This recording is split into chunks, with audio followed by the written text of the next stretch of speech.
天哪，这样亏下去真的要卖身了。谁能把本金给我，我免费送给你好不好？有没有人要？我已经说不出话了。我昨天亏10几万，今天亏10几万。今天有个朋友呢说，哎，今天自己洗的车省了40块钱啊，结果打开同花顺一看，我操，车没了。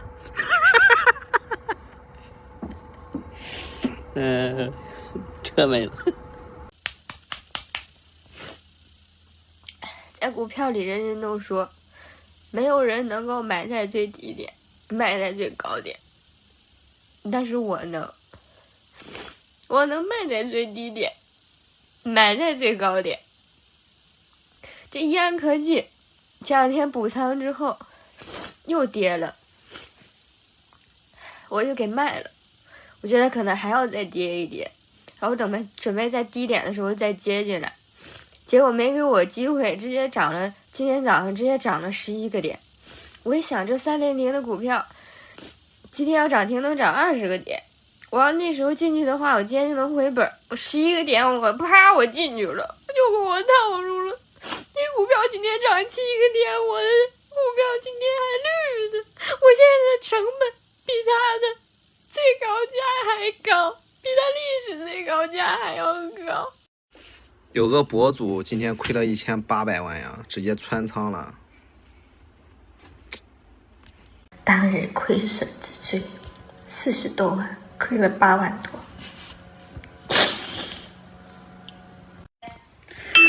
我操，多少？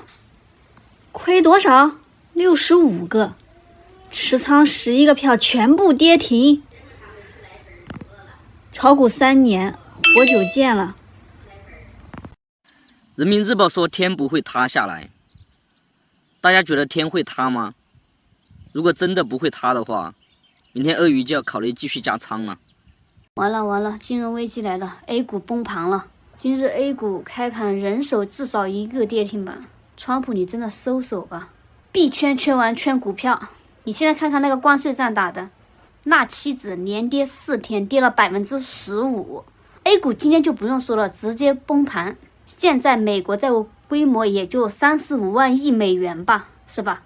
股票挣翻的钱都快够那个还美国债务了。川普提高关税的主要目的是什么？主要是为了增加美国的财务收入，可是关税却转嫁给了企业和消费者，他们却承受了大部分的关税成本，而企业呢，最终通过涨价嫁接又给消费者。上周漂亮国超市大抢购，老百姓啊，那是哀苦连连。你们自己人买单就好了呀，凭什么要让我们全球全世界的人跟着买单？凭什么？小日子早上那边也是直接触发了熔断，果然啊，跟着老美那边混的小弟没有一个好下场。我的大饼呢，已经连续不知道就是大跌几天了，就是亏的也是惨无人道。他每天早上是8点一轮回，就是8点就开始重新结算。我8点一开盘到现在又是亏回去好几万，这个日子到底该怎么过？没想到我的炒股生涯会以这种方式结束啊！58万的本金现在亏的还不到17万了，已经亏了41万5了。今天一天直接亏掉了4万，账户要爆仓了，后面可能就没有办法再继续更新视频了。行情过于残暴，不适合太多人观看。现在社会最大的现状就是，无论上面怎么忽悠、怎么洗脑、怎么给政策，老百姓就是不消费，该存钱的存钱，不买房的坚决不买房。那么为什么会这样呢？其实本质上讲啊，还是因为2个字，叫信心。现在老百姓对未来、对赚钱看不到信心了，所以就不敢消费了。钱是什么？钱就是安全感。当人们没有安全感的时候，这个时候你叫我怎么花钱？金钱它是给我们生活兜底的，所以说单靠洗脑、单靠忽悠、单靠给一些政策是解决不了任何问题的，必须要解决信心问题。要实实在在的让老百姓看到信心，让老百姓觉得啊，钱花了是能赚得到的。只要能够解决这个问题的话，整个经济马上就活跃起来了。给大家看看现在这个北京的经济形势有多不好。看，这是一个路边卖菜的，这个地方以前没有。这地方是什么地方呢？西山1号院。这地儿以前应该是住，这里面住户大多数是不是都得是吃进口菜的呀？你看这现在早晨这个菜摊的生意多好。一天我真服了，发点啥不是限流就是下架，服了行吗？我重新发。我们现在这工作都老好找了，我投一个简历100多份工作等着我，完了都底薪5000，完了还双休，4点就下班，哎呀可好找了，待遇可好了，老板都好，然后这买卖也好做，你看一个黄的都没有，人可多了，完了我们手里还都有钱，根本花不完，日子过得可舒心了，完了孩子也好养，可便宜了。那老师啊，一个收礼的都没有，都给家长送礼。完了，这补课班也便宜，都30一节，可好了。完了，上医院看病也好，那大夫可爱跟我唠嗑了。我挂个号，一唠跟我唠2点，也不乱开药，哎，也不乱开检查，简直了，就是太舒心了这日子。完了，我说的也都是实话，都是大实话，可好了。带老婆来上海打工，真的就是个错误。才2个多月，你知道吧？就找不到人了。说句很讽刺的话，你别不愿意听。你看着网上那些穿着暴露、妖娆的女人，一看光鲜亮丽，长得也风韵犹存的，其实一身妇科病。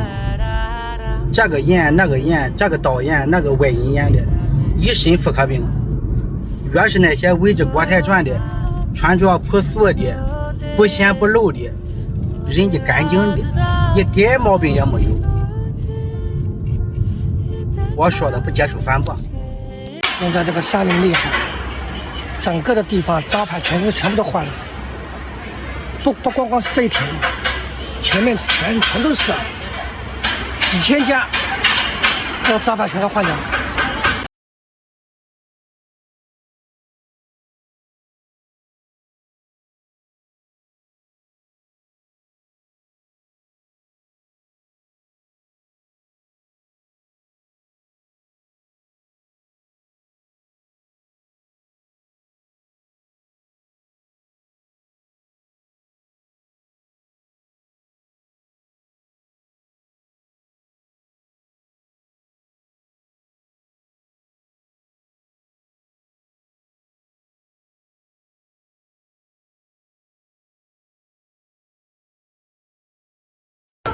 刚刚又听到一个真的很气愤的一个消息，合花市那边又有连锁跑路了，真的有的欠的多的100多万，然后少的几万10来万都有。我一个同学就欠了10万块钱给他，然后最后签了协议，给你一半的钱5万块钱，这个事情就算了了。真的，现在服装人做生意做的真是胆战心惊的。你不欠账就感觉好像贵流是一个很大的客户，少赚很多钱；欠账嘛，就意味着可能会跑路这些问题。真的，我们挣点辛苦钱、血汗钱，真的，我们也是现金拿回来的。然后搞到现在，可能有些档口1年可能现在就把所有的那些什么开支啊除掉，可能几十万块钱能不能挣到，我可能都打个问号。现在生意这么难，就是养家糊口，挣点稀饭钱。其实我7、8年前也给那个连锁做过欠款，当时合作的挺愉快的，补货一次性10万、20万的那样补，然后到最后的时候，可能他生意也开始在下滑了，到最后欠了我5、6万块钱，人就找不到了，打电话不接，然后发信息不回。我不是专门找了一个，每次他补货我就会找有那个9龙楼下一个面包车司机嘛，给他把货送过去，送到他的仓库，当时还有仓库的，然后我就下去问那个师傅他的那个仓库地址在哪里，然后师傅把那个地址给我以后，我就开车自己去找他仓库，结果仓库早就搬没人了。然后后来我就找了些手段，然后去查他的那些他的家庭地址啊，他的开的什么车啊，他小孩有几个啊，叫什么名字啊，那些什么都能查出来其实。然后后来的时候我就打电话跟他讲嘛，我说你也不想你的小孩子以后我要起诉你，然后你的小孩就是不能考公啊什么的，对不对？然后后来的时候才这个账我可能也要了2年还是3年，就是隔2、3个月给你个2000、1000，反正就这样要，你要问他，他才给你1000、2000这样子，2、3千，到最后的时候可能好像还有5、6千块钱吧，5、6千块钱的样子。后来我都干脆没要了，真的，现在欠款太难做了，我们一定要自己把控好这个欠款，特别是连锁，看着它的量又大，其实我们挣那么一点点钱，几块钱、10块钱的东西，真的是太操心了。